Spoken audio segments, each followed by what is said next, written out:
written notice to quit. It was mailed on October 29th. And this personally served as a summons to continue on January 2nd. So my client requests judgment of possession with the writ to issue after February 2nd. And you gave a 30-day notice? Yes, Your Honor. All right, thank you, Ms. Bird. Mr. Martin, you can go to the podium, I can hear you a little better. All right.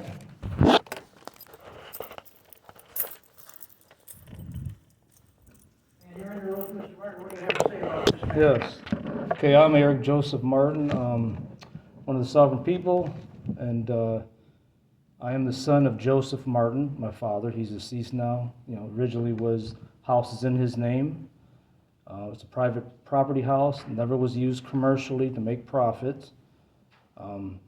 So me being his son, I would say under Good here. morning, Your Honor. We have a resolution.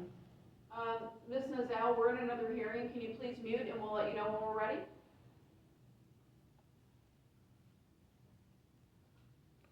Okay, Ms. Nazal,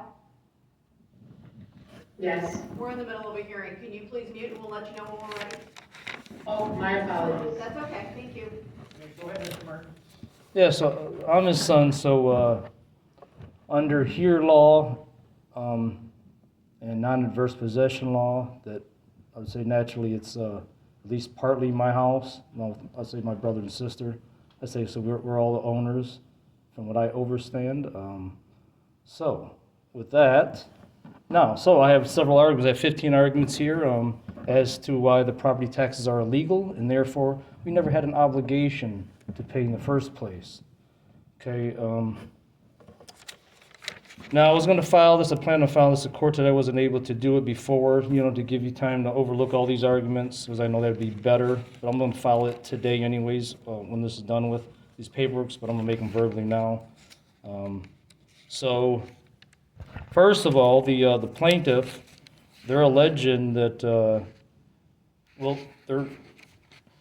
their action is brought under MCL, the MCL is brought under 554, etc. That deals with landlord-tenant issues, okay? So, in order to be a tenant, you must enter a contract. Me, my father, no one else entered a contract with the plaintiff, M&R property here. So that's the first argument. So, since we never entered an agreement, we're not true tenants, and therefore they have no standing to move forward. So it's not true this is a landlord-tenant case. There must be a contract, though. Okay, and all right. Next argument is lack of uniformity. The Michigan Constitution, Article 9, Section 3, requires property taxes to be uniform under one system of taxation. However, Michigan's property tax system lacks uniformity, as it allows different assessment methods and exemptions. Now, these are all under the headings. These are why, like I said again, property taxes are illegal, they're immoral. You said property taxes are illegal? Yes, or immoral based on that argument there. No, And you said they're illegal. yes.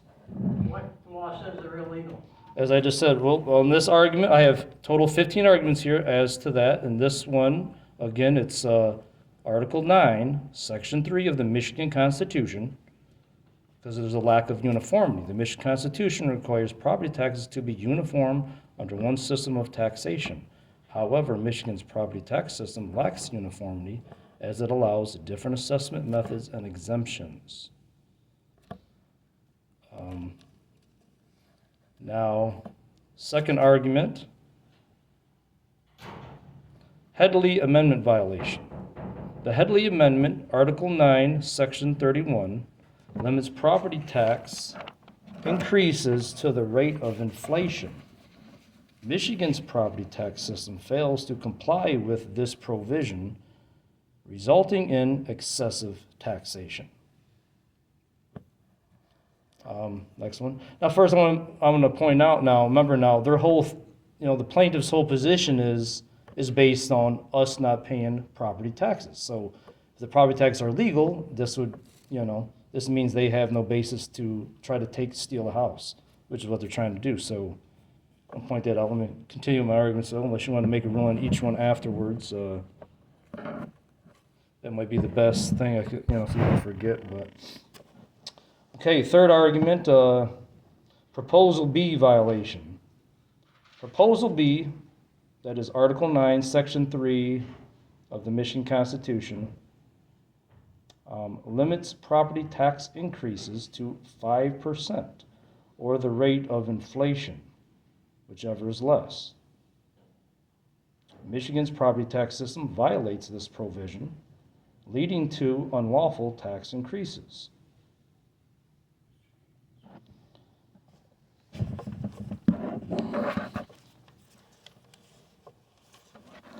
Argument number 4, plaintiff is a corporation.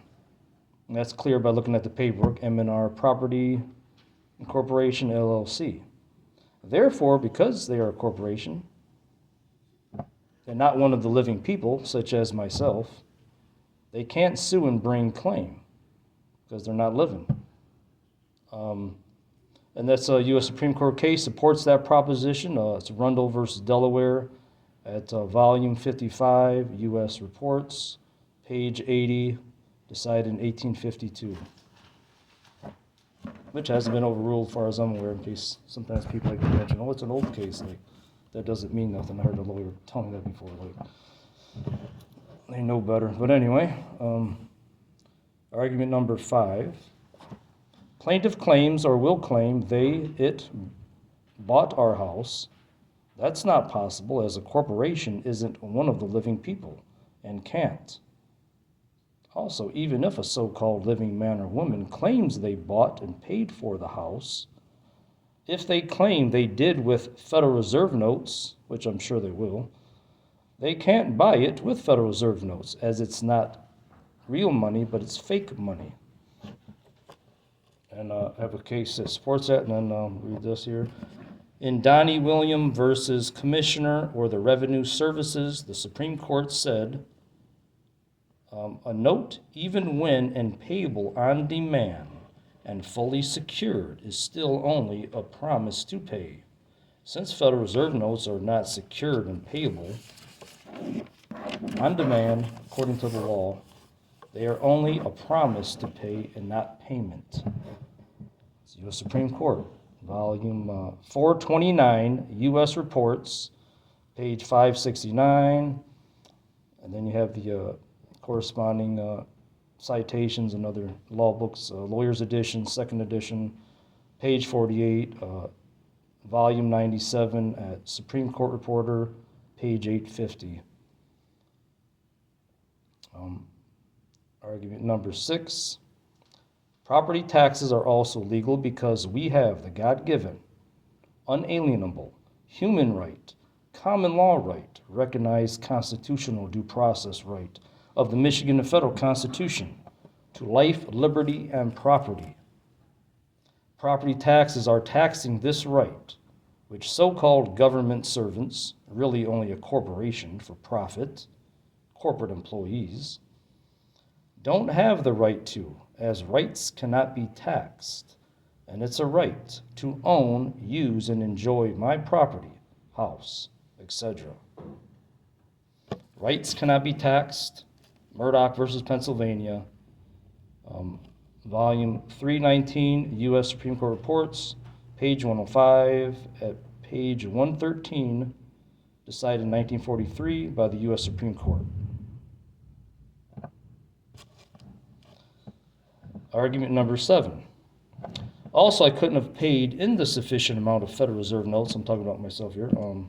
I couldn't have paid in a sufficient amount of Federal Reserve notes, even if I wanted to, as I was out of a full-time job for a long time, and during the time of these property taxes, supposedly, allegedly owed, and at other times was only making ridiculously small amounts of money. That wasn't intentionally, of course, just sometimes, you can apply for jobs one after another and you just don't get it because people are ahead of you, whatever the case may be. Argument number 8. Also, I wasn't receiving all the notices of the property tax bills as they were coming in my father's name, who is deceased, and my sister, Lisa Martin, with her stupidity immaturity problem was keeping a lot or all of it away from me so I couldn't see them, nor was she telling me about it that I remember. Luckily, I was able to learn of it when I was able to get and read the mail before she got it and hid it, just because we argue, because she gets hurt by verbal truths about herself. Argument number 9. Me, my father, nor anyone else who has lived at 9074 Clifford Street, Taylor, Michigan 48180, was never obligated to pay any property taxes because the obligation to pay all Federal Reserve notes belongs to the United States. And that's 12, the legal authority that supports that proposition is 12 U.S.C. Section 411. Argument number 10. Private property owners have the absolute exclusive right of disposition of their property. Private property, as protected from being taken for public uses, is such property as belongs absolutely, underlined, to an individual and of which, underlined, he has the exclusive right of disposition. Property of a specific, fixed, and tangible nature capable of being in possession and transmitted to another, such as houses, lands, and chattels. Scranton versus Wheeler, U.S. Supreme Court, volume 179, U.S. Reports, page 141, decided 1900, Black's Law Dictionary, 6th edition. Underneath that, I got note, private property is not tangible property because it can't be touched or seen by a fictional corporation.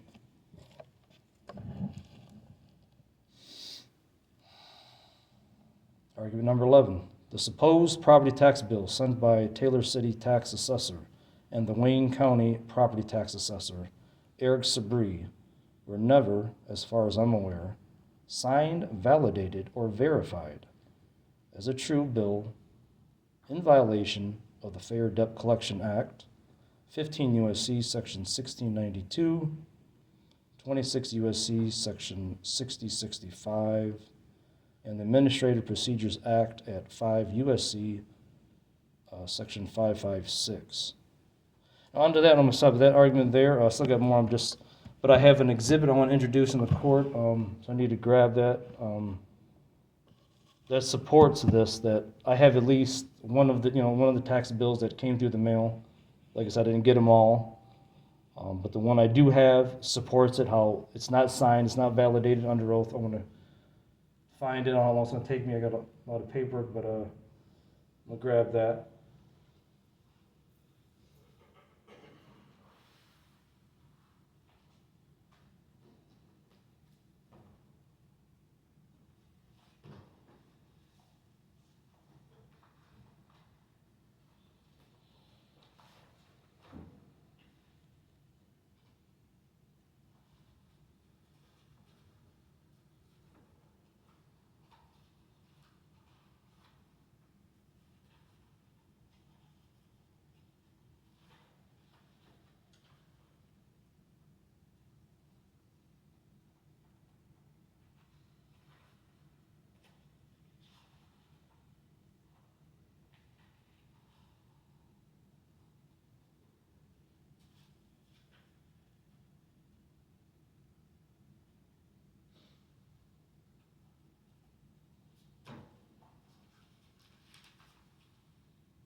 question, Randy, so the normal procedure is court, I don't know about enter exhibits, you want me to show it to council first, then, enter an exhibit with you guys here, or, let me write it down first, it's the best. She'll mark it exhibit. Right.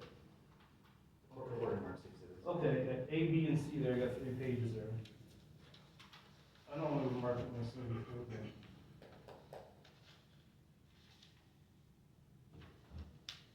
Basically, like I said, that's just for the purpose of showing that they're not signed and testified under oath. They're just typed out pieces of paper, which anyone can do. You can mark those as defendants. Are there 3 there? Yes. Defendants exhibits A, B, and C. Defendants A, B, and C.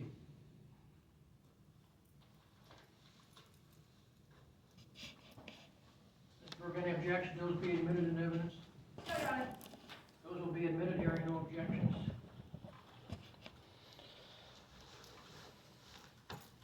Okay, ready to move forward with my arguments? You want to look over them? Let me Okay. see 1 second here. Sure, no problem.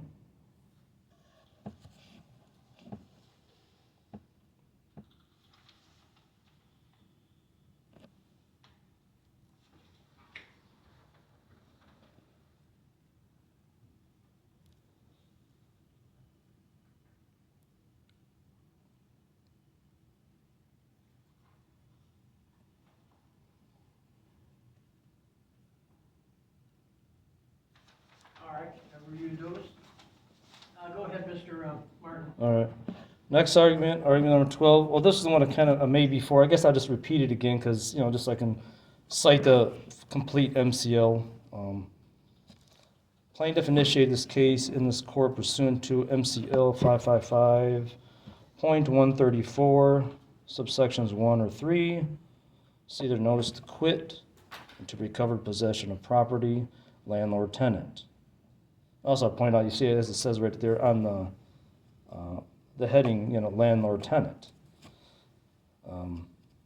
I point that out because, my talking with her on the phone, the plaintiff's counsel, they're going to try to make it seem like, I'm not a tenant because I'm an occupant. I remember she mentioned that. Oh, you're an occupant.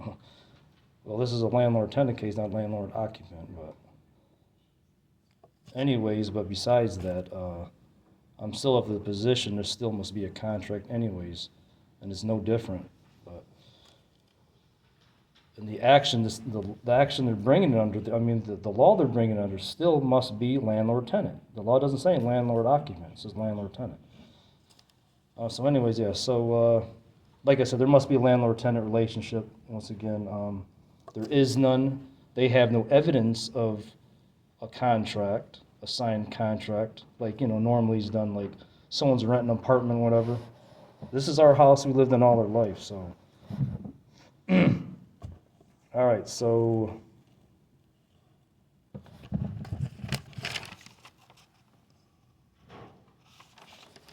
There is no landlord-tenant, I'm gonna finish reading off, in case I'm forgetting some with the rest of this argument about the, landlord-tenant.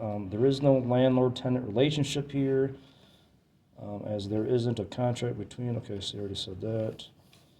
So make sure I'm not forgetting nothing. Or can there be, as a non-living fiction corporation can enter a contract? Okay, I can't remember if I mentioned that one. So because the plaintiffs are not living, we can't possibly enter a contract anyways, because a corporation's a corporation, it's not a living human being. It doesn't exist. To suggest so is fraud. Therefore, with no contract, there never was an obligation to perform. There must be a contract for an obligation to perform. Argument number 13. Property taxes violate my and our right against slavery and involuntary servitude, as it's forcing property taxes on us against our consent in violation of Michigan Constitution, Article 1, Section 9, and the 13th Amendment of the United States Constitution. Argument number 14. Property taxes violate the prohibition of unreasonable searches and seizures in violation of Michigan Constitution, Article 1, Section 11, and the 4th Amendment of the United States Constitution, as a warrant is needed and supported by probable cause and supported by oath or affirmation, which must be based on criminal conduct, which which we don't have here, as to this attempt to steal our house. Argument number 15.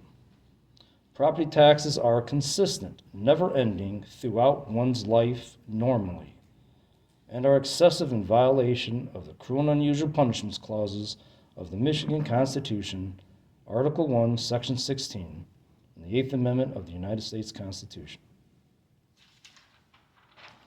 And that's all the arguments I have for now. One other thing, I wanted to, maybe it might not be necessary, because I guess with the exhibits, it's kind of clear, that none of them are signed and testified under oath, but I wanted to sub-poem Eric Sabri, Wayne County Treasurer, to basically, to question him to see, basically admit that none of them are verified under oath, the supposed bills. And I admit it's a little, because I was so concentrated, you see, I put so much energy on all these arguments, 15 here, I kind of forgot to last minute think about it, and then I tried to call yesterday and get this poem done from the clerk. I admit I should have been done earlier, but, I'm not an official attorney, so, it should be overlooked, I think, because as U.S. Supreme Court said in Haynes versus Kerner, pleadings or, a non-lawyer, represent himself is held to less stringent standards than formal pleadings by a lawyer. And not just pleadings, of course, making your own case, but but she said she couldn't do it over the phone. I was trying to get it done yesterday, and last minute, try to just call and get him on the phone or something so I can question him, but she said she couldn't do it, so let's mention that. And that's it for my argument for now. All right. Okay. And, Ms. Bergen, do you want to add anything further? May I please, Your Honor? Yes. As Mr. Martin argued, he believes that property taxes are illegal and that he's a sovereign citizen exempt from state law. But quoting from case law, the sovereign citizen movement is a highly dispersed anti-government movement. Tax protesting or tax defiance seems to be a logical consequence of the movement's beliefs. In general, sovereign citizens believe that the United States government is a fraud and that they, the sovereign citizens, retain an individual common law identity, exempting them from the authority of those fraudulent government institutions. The sovereign citizen theory presented by the defendant in this case has been universally rejected by both the state and federal courts, specifically in Smith L. v. Michigan, it's an Eastern District Court case number 24-11370 from March 20, 2025. The court reaffirmed that such arguments lack any basis in law or fact and are frivolous and waste of court resources. Moreover, these arguments must be rejected as a matter of law because the state's authority to levy and collect property taxes and foreclose for non-payment is codified in the Michigan General Property Tax Act, Act 206 of 1893, MCL 211.1 SF. If defendant's own exhibits A through C show that he received the notices from the county and that the property taxes were delinquent, and he acknowledges that he didn't pay the taxes.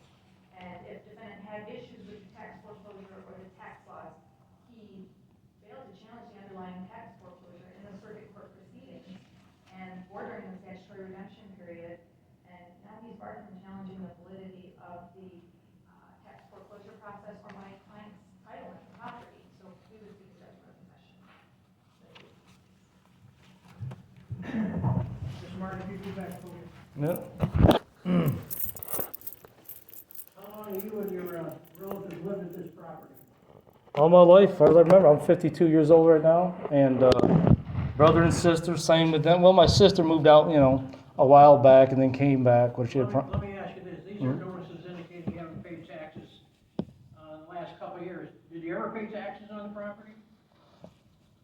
Me personally, Did no. anybody that lived there pay taxes? Well, see, this is my father's original house. So my father used to, yeah, he's pay deceased taxes? now, huh? Did he pay taxes? Yes. Why do you do that? If they're illegal? Well, because as everyone does, because it's under threat and duress if you don't take your house. So that doesn't make it a legit contract. I just want to know why he paid them Yeah. and you haven't. Well, first, I was in prison 24 years. Pardon me? I was in prison 24 years. You haven't been in prison the last 52 years, have you? No. Okay. 24 years. Let me ask you this. Mhm. You own a car? No. I have a driver's license. I'm working on that now in the court. They're done Have you illegal. ever rented a car?